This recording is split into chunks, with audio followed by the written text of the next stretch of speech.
Breaking news చూస్తున్నాం. మాజీ మంత్రి మల్లారెడ్డికి భారీ షాక్ తగిలింది. మల్లారెడ్డి మేడ్చల్ నియోజకవర్గం ప్రజాప్రతినిధులతోని ఎంపీ ఎలక్షన్ వరకు పార్టీ మారకుండా మల్లారెడ్డి గోవా క్యాంపులు వేసినా ఫలించలేదు.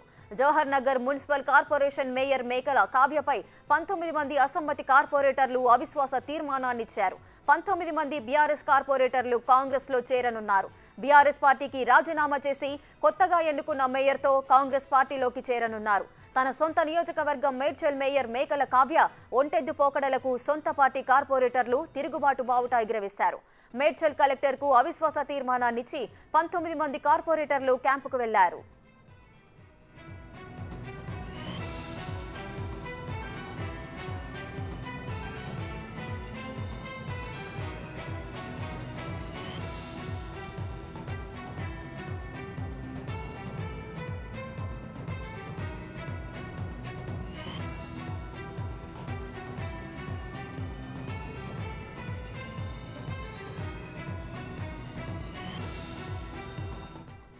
రైట్, ఇక మేయర్ పై అవిశ్వాస తీర్మానాన్ని ఇచ్చారు 19 మంది కార్పొరేటర్లు. ఈ నేపథ్యంలోనే జవహర్ నగర్ కు చెందిన 19 మంది కార్పొరేటర్లు అయితే కాంగ్రెస్ గూటికి చేరబోతున్నారు. మరింత సమాచారం మా ప్రతినిధి సైదులు అందిస్తారు. రైట్ సైదులు, చెప్పండి, జవహర్ నగర్ కు చెందిన 19 మంది కార్పొరేటర్లు అయితే కాంగ్రెస్ గూటికి అయితే చేరబోతున్నారు. అసలు మేయర్ పై అవిశ్వాసానికి గల కారణాలేంటి?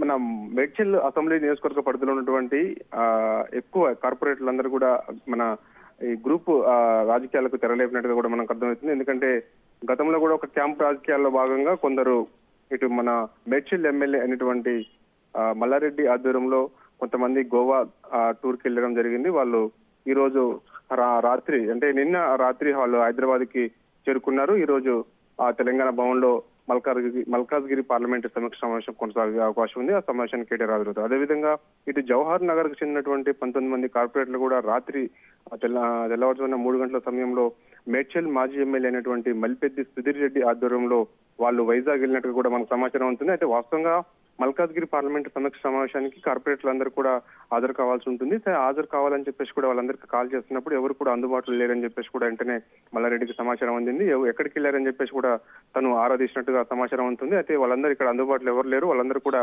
తెల్లవారుజామున 3 గంటల సమయంలో ఒక బస్సు ద్వారా వాళ్ళు వైజాగ్ వెళ్ళినట్టుగా కూడా మాకు సమాచారం ఉందని చెప్పేసి కూడా ఇటు మల్లారెడ్డి కూడా నిర్ధారణ చేసుకున్నారు. వెంటనే కేటీఆర్ కూడా సమాచారం ఇచ్చారు. సో ఏదేమైనా సరే మేడ్చల్ పరిధిలో ఉన్నటువంటి ఇటు క్యాంపు రాజకీయాల విషయంలో మాత్రము రోజుకొక కొత్త కోణం వెలుగులోకి వస్తుంది. ఎందుకంటే మొన్న ఒక మేడ్చల్ పరిధిలో ఉన్నటువంటి కార్పొరేటర్లు అందరూ కూడా ఇటు కాంగ్రెస్ పార్టీకి గూటికి వెళ్తారని చెప్పేసి కూడా అందరూ భావించారు. కాకపోతే వాళ్ళకు కొంత నచ్చజెప్పే ప్రయత్నం చేసి వాళ్ళు వెంటనే గోవా తీసుకెళ్లారు మల్లారెడ్డి. అదేవిధంగా జవహర్ నగర్ చెందినటువంటి కార్పొరేట్ మన మేయర్ ఎవరైతే ఉన్నారో అక్కడ మేకల కావ్య ఆమె ఒంటెద్దు పోకడలాగా ఉండడంతో ఆమె గతంలో కూడా మన బీఆర్ఎస్ పార్టీ చెందిన వ్యక్తి అయినప్పటికీ కూడా వాళ్ళు ఎవరికి కూడా వాళ్ళ మాట వినలేదని చెప్పేసి కూడా వార్తలు వస్తున్న నేపథ్యంలో సో ఇప్పుడు వాళ్ళందరూ కూడా ఆమెపై అవిశ్వాస తీర్మానం పెట్టడానికి సిద్ధంగా ఉన్నారు. సో దానికి అనుగుణంగా 19 మంది కార్పొరేటర్లు అందుబాటులో లేకుండా మాజీ ఎమ్మెల్యే మల్పెద్ది సుధీర్ రెడ్డి ఆధ్వర్యంలో వాళ్ళు క్యాంపుకి వెళ్ళడం జరిగింది. సో ఏదేమైనా సరే మరో 2 రోజుల పాటు వాళ్ళు వైజాగ్ లోనే ఉంటారని చెప్పేసి కూడా మనకు సమాచారం ఉంటుంది. వచ్చిన తర్వాత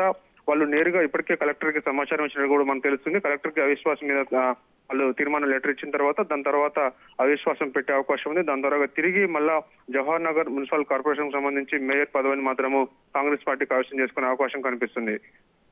రైట్ సైదులు, అయితే మొత్తం 19 మంది కార్పొరేటర్లు ముందుగా కలెక్టర్ కి అయితే అవిశ్వాస తీర్మానాన్ని ఇచ్చిన తర్వాతనే వీరు క్యాంపునకు వెళ్లారా? దీనికి సంబంధించిన క్లారిటీ ఇవ్వండి. ఎస్ రేఖ, వాస్తవంగా అయితే అవిశ్వాస తీర్మానం మనకి ఇచ్చినట్టుగా కూడా మనకు సమాచారం ఉంటుంది. అయితే వాళ్ళు గత 3 రోజుల క్రితమే కలెక్టర్ కి అవిశ్వాసం మీద తీర్మానం లెటర్ ఇచ్చినట్టు కూడా మనకు సమాచారం ఉంటుంది. అది వాస్తవంగా నిర్ధారణ చేసుకోవాల్సిన అవసరం ఉంది. ఇచ్చిరా లేదని తెలియాల్సింది. ప్రస్తుతం అయితే మాత్రమైతే వాళ్ళందరూ కూడా ఇక్కడ అందుబాటులో ఎవరికి లేరు. సో కొంత ఆరోగ్య ప్రయత్నం కూడా చేశారు. చూడాలి మరి, ఎందుకంటే ఇప్పుడు మల్కాజ్గిరి పార్లమెంట్ సమీక్ష సమావేశం ఉంది కాబట్టి కేటీఆర్ కూడా ఖచ్చితంగా దీనిపై ఆరా తీస్తారు. సో వాళ్ళు అందుబాటులోకి వస్తారు. ఇప్పటికైతే రావట్లేదు అని చెప్పేసి కూడా ఇటు మళ్ళీ మేడ్చల్ ఎమ్మెల్యే అయినటువంటి మల్లారెడ్డి నిర్ధారణ చేసుకున్నారు. అందుబాటులో లేరు వాళ్ళు అని చెప్పేసి కూడా తెలుస్తుంది. సో కాబట్టి ఖచ్చితంగా వాళ్ళు రాగానే నేరుగా డైరెక్ట్ గా వాళ్ళు ఇక్కడికి హైదరాబాద్ అంటే 2 రోజుల తర్వాత హైదరాబాద్కు వస్తారని చెప్పేసి కూడా సమాచారం ఉంటుంది. వాళ్ళు వచ్చిన తర్వాత నేరుగా కలెక్టర్కి వెళ్ళి అవిశ్వాసం సంబంధించి ఆల్రెడీ లెటర్ ఇచ్చారు అంటారు కాబట్టి సో ఇస్తే మాత్రం ఖచ్చితంగా అవి 2-3 రోజులలో కూడా కలెక్టర్ ఆధ్వర్యంలో అవిశ్వాస తీర్మానానికి పెట్టే అవకాశం కనిపిస్తుంది. దాని ద్వారా 19 మంది కార్పొరేటర్లు అందరూ కూడా కాంగ్రెస్ పార్టీ వైపు ఉన్నారు కాబట్టి సో ఖచ్చితంగా అదే విధంగా మేడ్చల్ అంటే మల్లారెడ్డి, మల్లారెడ్డి అంటే మేడ్చల్ అనే రీతిలో గత ప్రభుత్వంలో ఆయన ఆ యొక్క క్రేజ్ అయితే క్రియేట్ చేసుకున్నారు. కానీ ఇప్పుడు 19 మంది కార్పొరేటర్లు అక్కడికి ఆపోజిట్ గా వేరే పార్టీలోకి చేరే అవకాశాలు కనిపిస్తున్నాయి. కాంగ్రెస్ గూటికైతే చేరబోతున్నారు. అంతమందిని కాపాడలేకపోయారు అంటే మల్లారెడ్డి యొక్క వైఫల్యమే అనుకోవచ్చా?